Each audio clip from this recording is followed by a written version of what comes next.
Oke, ketemu lagi dengan saya di kuliah Matematika Dasar. Kali ini kita akan bicara tentang sistem bilangan real. Nah, video kali ini terbagi jadi 7 bagian ya. Yang pertama tentang sistem bilangan yang ada yang kita kenal, ada pertidaksamaan dan nilai mutlak, kemudian koordinat kartesian, menggambar grafik suatu persamaan ya, kemudian mengenal fungsi dan bisa mengoperasikan fungsi ya, dan ada contoh fungsi yang khusus yaitu fungsi trigonometri. Oke, kita mulai dengan sistem bilangan ya. Nah, dari pertama kali manusia itu mengenal hitung-hitungan, bilangan yang pertama dikenal adalah bilangan asli, ya, yaitu 1, 2, 3 ya. Ini untuk keperluan apa? Untuk keperluan uh, mengenali berapa jumlah anggota keluarganya atau berapa jumlah hewan peliharaannya. Jadi saat itulah manusia mulai menggunakan bilangannya, ya, 1, 2, 3 dan seterusnya itu. Dan itu diasosiasikan dengan ya misal dengan uh, jumlah atau jari di tangannya masing-masing ya. Nah, kemudian masa berkembang gitu ya. Mungkin pada abad 2 kalau nggak salah ya, ini angka 0 pertama ditemukan di suatu kuil di India gitu ya. Jadi kemudian yang diikuti dengan bilangan negatif gitu ya. Nah, kemudian 0 dan bilangan negatif itu dikumpulkan, kita dapatlah sistem bilangan baru namanya bilangan bulat ya, yang disimbolkan dengan Z cantik seperti ini ya.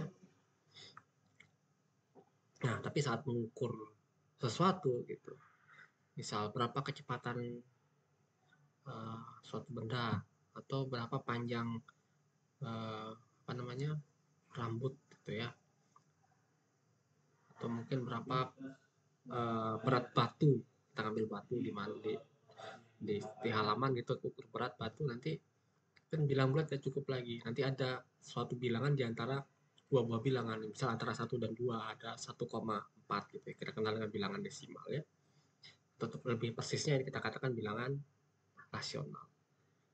Nah, ini pecahan ya. Jadi kita gabungkan semua dan bilangan bulat terdapat suatu sistem bilangan baru namanya bilangan rasional yang disimbolkan dengan Q cantik seperti ini. Ya. Nah, Q itu kita simbolkan sebagai himpunan A per B dengan AB-nya bilangan bulat dan B-nya bukan 0. Seperti itu ya. Nah, kita tahu bahwa A per B ini suatu bilangan rasional itu bisa disimbolkan lebih dari satu simbol. Contohnya setengah, 2/4, 3/6. Nah, ini tiga-tiganya punya nilai menyimpulkan bilangan yang sama ya. Nah, yang paling sederhana ini kita katakan pecahan paling sederhana ya di SMA ya, itu adalah bilangan di mana pembilang dan penyebutnya itu mempunyai FPB 1 ya, faktor persatuan terbesar 1 ya. Dan kalau 2/3 ini 2/4 ini FPB-nya kan 2, 3/6 FPB-nya 3 ya. Jadi kita cari yang FPB-nya paling kecil. Nah, itulah pecahan paling sederhana. Nah, nanti pada pembicaraan kita berikutnya kita selalu mewakili uh, suatu bilang rasional dengan pecahan paling sederhana ya. Nah, kalau kita bicara bilangan asli, kita mendefinisikan persamaan linear dengan operasi penjumlahannya. Bentuknya adalah A plus X sama dengan B ya. Ya, menarik adalah solusi dari persamaan linear. Kita bicara pada persamaan linear, X ini kan variabel ya, jadi biasa kita di SMA kita mencari solusinya ya, adalah nilai X, yaitu berupa bilangan asli yang memenuhi persamaan linear itu. Oke, tapi yang menarik adalah apakah semua persamaan linear itu punya solusi ya.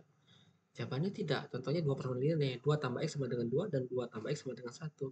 Ini masing-masing kalau kita sekarang ya, kalau pembicaranya bilangan secara umumnya, ini solusinya adalah yang pertama 0, X-nya 0, yang kedua X-nya min 1 gitu.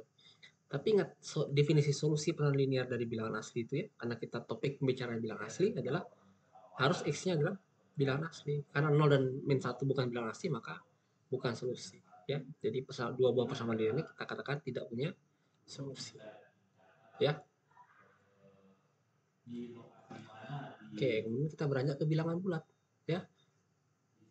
Nah, kalau kita punya persamaan linear di bilangan bulat A plus X sama B, ingat persamaan linear itu tergantung operasinya juga ya, ada operasi tambah, ada operasi kali ya. Nah, operasi kurang dan bagi itu tidak begitu penting. Kenapa? Karena itu sebenarnya bisa diwakili oleh tambah dan kurang. Misalnya ya 2 tambah 2 kurang 3 bisa diwakili 2 tambah minus 3. Nah, kalau di bilangan bulat berbeda dengan bilangan asli. Persamaan linearnya selalu punya solusi ya. Tapi kalau persamaan linearnya menggunakan operasi perkalian, ini belum tentu punya solusi ya. AX sama dengan B belum tentu punya solusi. Ya. Ya, contohnya adalah maaf ya. Contohnya adalah kalau A-nya 2 dan B-nya 1, 2X sama dengan 1. Oke, maka X-nya pasti setengah ya. Tapi karena setengah bukan bilangan bulat, maka dikatakan dia tidak punya solusi.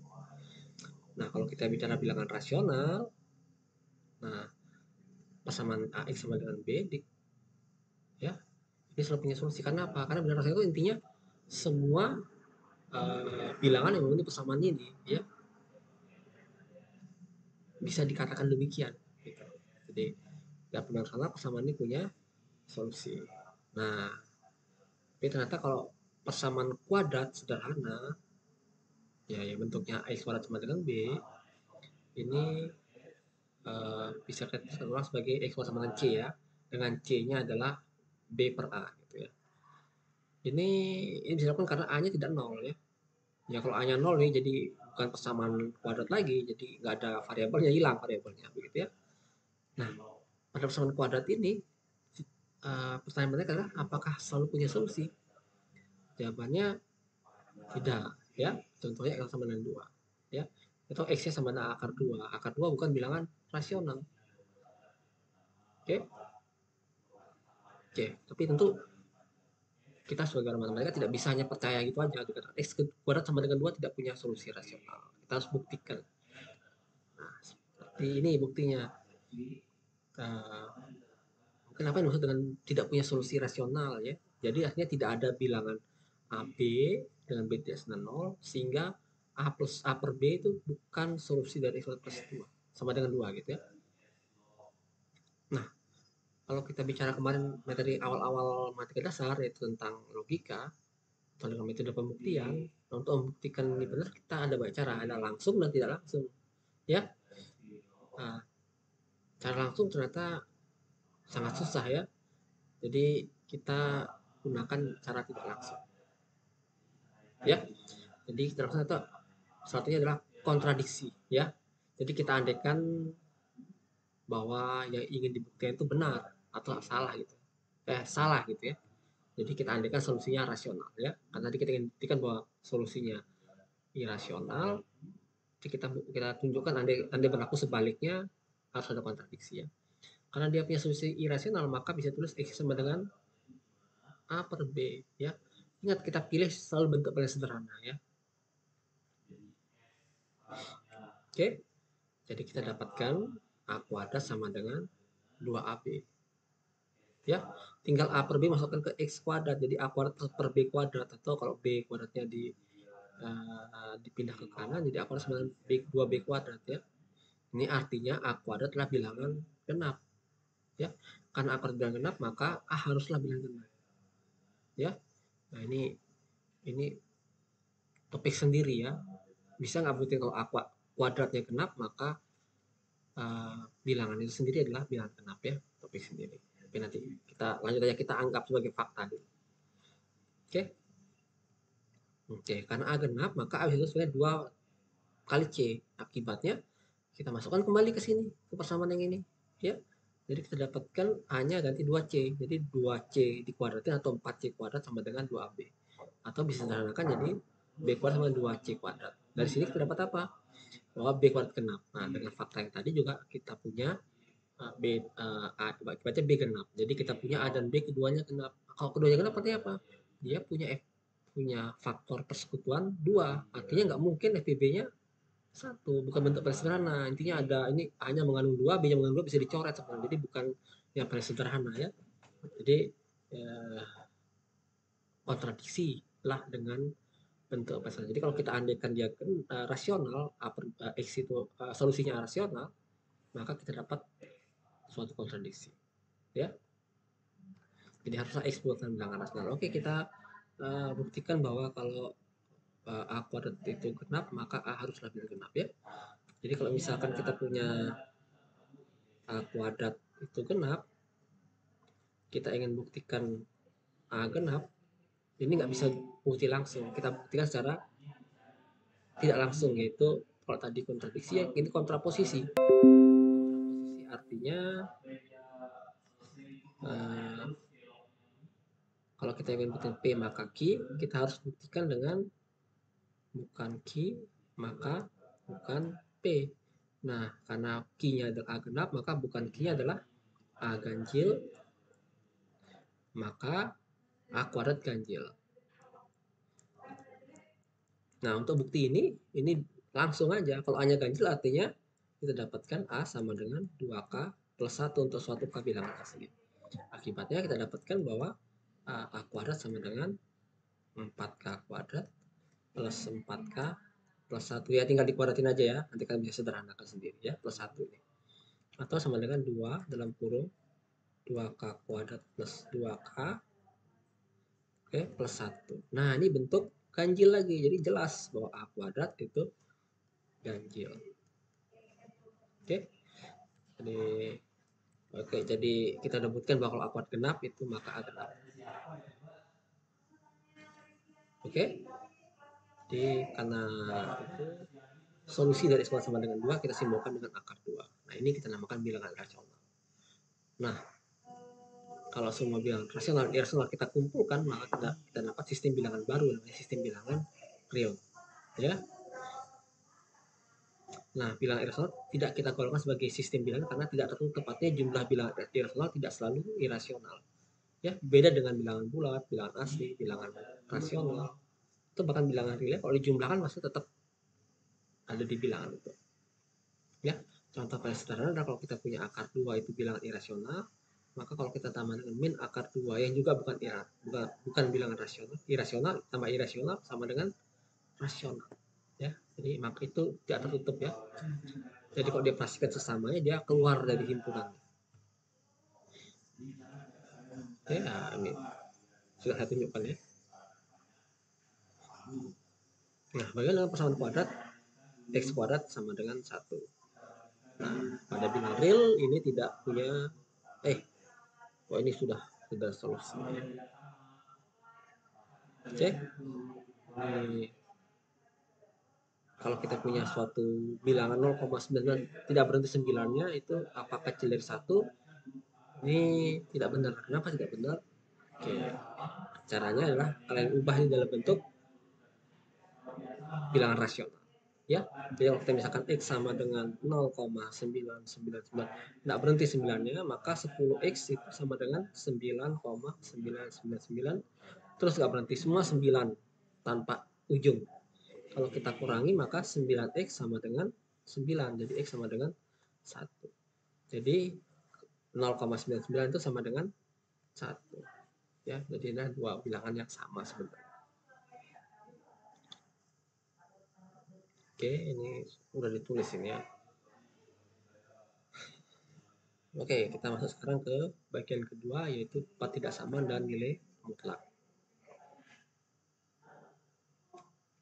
Kita bicara interval. Jadi sejak SMA kita sudah kenal interval, ya, karena intinya materi dasar ini materi SMA, ya. Jadi interval seperti ini, ya. 1, 2 ada yang kurungnya siku, ya.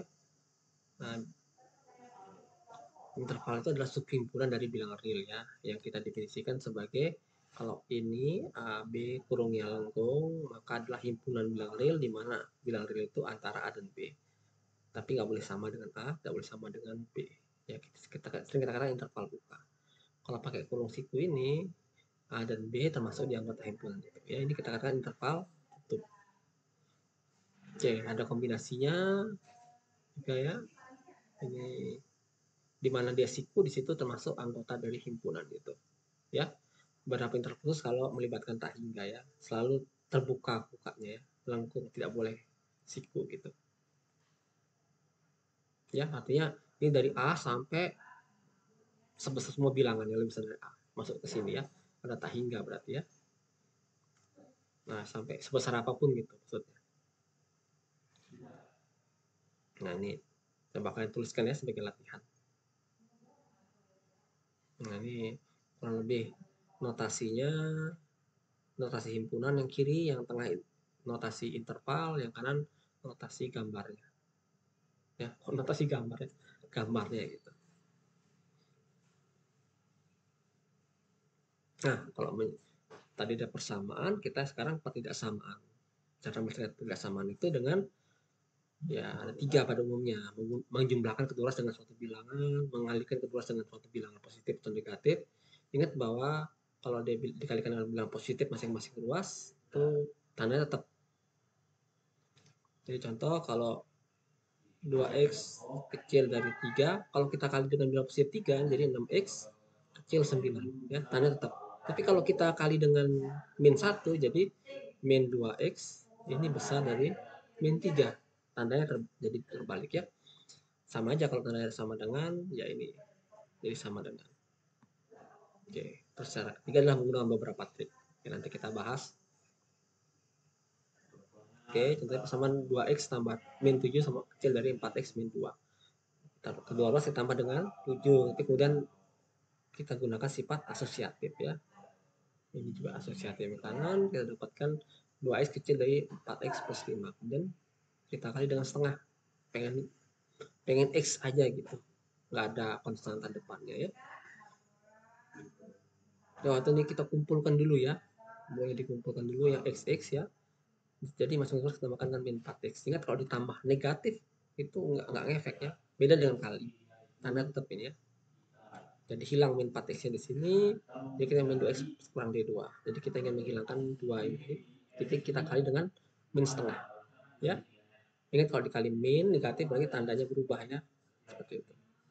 Hanya dikali, kalau dijumlah dengan negatif nggak masalah. Ya, kita dapat x besar dari min 5 per 2. Ya, solusi dalam bentuk notasi intervalnya seperti ini. Oke, nah gimana dengan persamaan gini? Ya, caranya gampang ya. Jadi kita tambahkan minus 6 di masing-masing ruas ya. Kemudian kita faktorkan, ya di SMA sudah ya. Di sini kita akarnya adalah 3 dan min 2 ya. Kemudian kita buat garis bilangan, ini min 2, ini 3. Kemudian kita pakai titik uji gitu ya. Kita masukkan 0 ke sini berapa hasil negatif positif. Masukkan min 3 sini negatif atau positif ya. Ada saya hitungkan ini, kalau masukkan min 3 tandanya jadi positif ya. Karena yang ini yang kiri negatif, x min 3 negatif, x plus 2 negatif, otomatis perkaliannya positif. Nah, jadi kita dapatkan ini positif, negatif, positif ya. Jadi kita dapatkan maaf sebelumnya. Di sini negatif, di sini positif ya. Jadi yang diminta kan yang negatif ya. Jadi yang diminta adalah antara 2 dan 3. Karena tandanya ini nggak pakai sama dengan, ya jadi solusinya adalah tidak masuk min 2 dan 3-nya. Oke, bagaimana dengan persamaan seperti ini? X min 1 per X plus 2 besar sama dengan 0. Bolehkah kita kalikan dengan X plus 2 masing-masing luas? Jawabannya nggak boleh. Karena apa? X plus 2 kita nggak tahu positif atau negatifnya. Karena tergantung X-nya kan. Jadi sesuatu yang nggak jelas nggak boleh kita lakukan.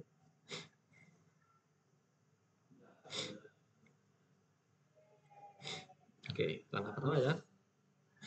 Kita tahu bahwa yang bagian 0 yaitu yang atas 0, bawah 0 itu atasnya 1, bawahnya min 2 ya. Jadi kita tulis min 2, 1 di sini. Kemudian kita uji tandanya. Kalau X min 1, kalau min 3 seperti tadi ya, maka pembilangnya negatif, penyebutnya negatif, maka pembilang bagi penyebut itu positif ya. Jadi kita dapatkan ini positif di sini, ini negatif kebetulan ya. Maka mendapatkan solusi adalah dari min 2 sampai, kan diminta positif ya. Jadi kita balik dulu. Karena diminta positif maka kita pilih yang di sini ya, yang di sini. Ingat tapi nggak boleh pembagian 0, jadi x-nya nggak boleh 2. Walaupun sama dengan, tapi ini nggak boleh dikasih kotak gitu ya, karena kalau dia 2 diikutkan jadi pembagian dengan 0. Oke. Nah, kemudian dengan nilai mutlak atau satu bilangan real disebutkan dengan seperti tanda seperti ini ya, udah sejak SMA ya. Yang didefinisikan sebagai nilai mutlak X sama dengan X untuk X-nya positif atau tak negatif, dan min X kalau X-nya negatif ya. Sifat-sifatnya yang mutlak ya seperti ini. Yang pertama, mau dimutlakkan dulu atau baru dikalikan sama aja dengan dikalikan itu baru dimutlakkan ya. Seperti itu. Yang kedua, sama dengan pembagian, mirip lah ya. Terus yang ketiga ada kesamaan segitiga ya. Nah, ini tanda ini sama kalau apa? Kalau A dan B dua-duanya tandanya sama positif sama negatif. Kalau dua-duanya beda tanda maka berlaku tanda kurang gitu. Nah, ini adalah kombinasi. Nah, ini adalah modifikasi dari nomor 3 ya. Nah, ini kalau tidak sama nih melibatkan nilai mutlak. Kalau nilai mutlak A, nilai mutlak X kecil dari A artinya X itu antara min A dan A. Ya. Kalau besar dari A artinya X-nya kecil dari min A atau X-nya besar dari A, seperti itu. Nah, oke, gimana menyelesaikan persamaan dengan nilai mutlak ya? Yang pertama misalkan X min 4 mutlak kecil dari 2. Nah, ini kita ingat tadi yang ini ya, kecil dari itu, maka dipecah jadi seperti ini. Ya. Jadi terdapat seperti ini, kemudian masing-masing ruas kita tambah dengan 4 ya, untuk menghilangkan min 4 ini. Ya. Jadi ini min 2 tambah 4, 2, 2 tambah 4, 6. Ya. Sudah seperti ini, X antara 2 dan 6, ya gampang, solusinya adalah ini, interval ini. Ya. Bagaimana dengan ini? Oh, ini tandanya harusnya lebih besar ya. Kalah dikit ya. Ini artinya 3x min 6 kecil dari min 3 atau 3x min 6 besar dari 3 ya. Akibatnya 3 ini ditambah min 6 masing-masing ruas ya. Ini ditambah 6 masing-masing ruas ya. Jadi seperti ini, dan masing-masing ruas kita kali 3, sepertiga maksudnya. Jadi X kecil 1 atau X besar 3. Nah, ini kemudian jadi pemeriksanya seperti ini. Ya. X-nya kecil dari 1 sampai sekecil apapun dan atau besar dengan 3. Sebesar apapun. Nah, contoh yang agak abstrak dikit. Misalkan bilangan real positif tunjukkan bahwa kalau X min 2 kecil dari epsilon 42, maka 5X min 10 kecil dari epsilon. Jika dan jika ya. Tapi ini jika kalau kita kalikan 5 masing-masing pos ya sama aja nilainya. Ini dibagi dengan 5 atau dibagi 5 hasilnya sama ya. Jadi setara ya. Kemudian 5 dengan 5 mutlak 5 nilainya sama, jadi bisa kita ganti. Kemudian menurut aturan itu bahwa nilai mutlak A kali nilai mutlak B sama dengan nilai mutlak A kali B gitu ya. Jadi bisa masuk 5-nya seperti ini. Ya. Nah, kemudian berdasarkan sifat distributif kita dapat 5x min 10 ya. Sama dengan epsilon. Saya kira mudah. Nah, ini sedikit ini rumit ya. Misalnya bilangan positif ya. Kita disuruh nyari bilangan delta positif lainnya. Bilangan positif lainnya itu delta, kita namakan delta, sehingga jika X min 3 mutlaknya kecil dari delta, maka 6X min 18 kecil dari epsilon. Oke. Nah, cara mencarinya adalah kita bekerja dari sini ya, karena kita tahu epsilonnya ada, kita pengen tahu deltanya kayak gimana ya. Kita usahakan yang kanan ini menyerupai yang kiri ya. Nah, ya. Jadi ini namanya boleh keluar ya. Karena aturan tadi ya bisa namanya tanpa tanda negatif ya. Dan X min ini min harusnya. Min 3 kecil dari epsilon 46 ya. Nah, masing-masing ruas dibagi 6. Nah, dari sini udah mirip dengan ini ya. Berarti deltanya adalah ini. Jadi kita pilih delta epsilon 46 ya. Tapi untuk menulis buktinya ya langsung mulai buktinya. Kita buktikan ya, pilih delta sama dengan epsilon 46, kemudian akibatnya X min 3 kecil dari epsilon 46, kemudian kalikan ruas 6X min 3 kecil dari epsilon. Nah, ini tinggal masuk-masukkan ruas jadi 6X min 18 mutlak kecil dari epsilon.